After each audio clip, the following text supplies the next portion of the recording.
बड़ी अचंभा मुझे होती है कि हम चौधरी चरण सिंह जैसी शख्सियत को किसी गठजोड़ के बनने और तोड़ने और चुनाव लड़ने और जीतने तक सीमित रखना चाहते हैं।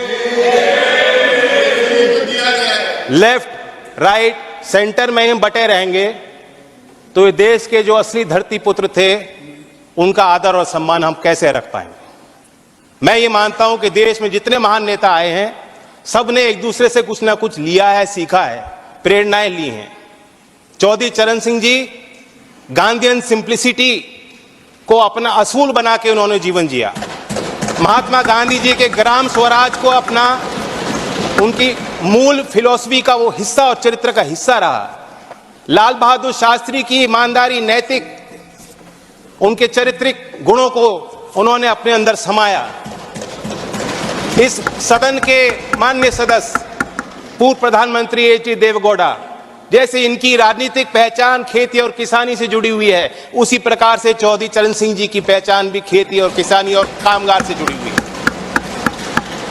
राजनीतिक विशेषज्ञ मानते हैं कि जैसे इंदिरा गांधी जी में एक करिश्माई शक्ति थी लोगों को अपनी तरफ आकर्षित करने की, उसी प्रकार से चौधरी चरण सिंह जी को सुनने के लिए, उनको छूने के लिए, उनको बेहतर तौर से समझने के लिए दूर दूर से गांव-गांव से लोग चले आते थे। सभापति जी, हम लोग नेताओं को समझ नहीं पाएंगे अगर हम इसी तरह बटे रहेंगे।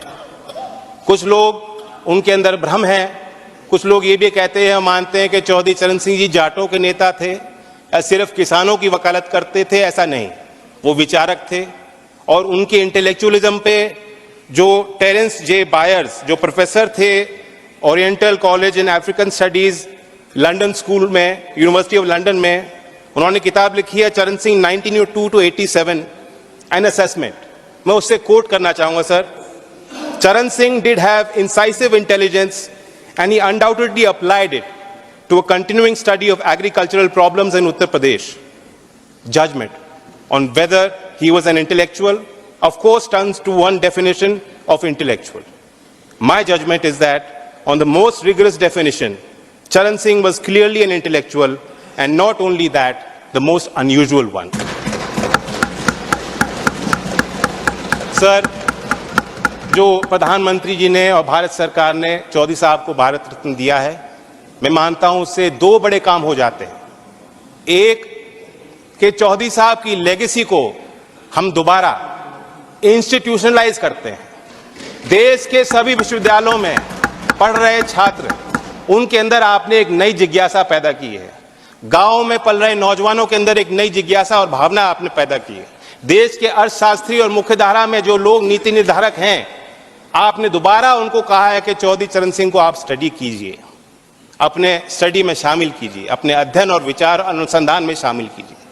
दूसरा बड़ा काम जो भारत सरकार ने किया, भारत रत्न देकर हौसला बढ़ाया। मैं मानता हूं कि ये एक महज पुरस्कार नहीं है, सबसे बड़ा सम्मान है। और मैं जानता हूं कि आज की जो जीवन समस्या देश के सामने और चुनौतियां हैं, किसानों की समस्या है, भारत रत्न देकर उनका हल नहीं निकलता। लेकिन आने वाले सालों में झोपड़ में पैदा होने वाला व्यक्ति जब वो कहेगा अगर मुझ जैसा चौधरी चरण सिंह बन सकते हैं, भारत रत्न को मिल सकता है, तो मैं भी अपनी समस्याओं का समाधान खुद करने में सक्षम हूं। ये बहुत बड़ी जीत हासिल हुई है। मैं तो चाहता था कि क्योंकि चौधरी साहब मेरे अकेले नहीं है, एक पार्टी की नहीं है, मैं अपील करता हूं कि उनके लंबे राजनीतिक और सामाजिक जीवन में जो भी शक्तियां उनके साथ आईं, जो भी नेता आज इस सदन में मौजूद हैं, उनको इस लेगेसी का हिस्सा वो भी हैं, जिम्मेदारी उनकी भी है।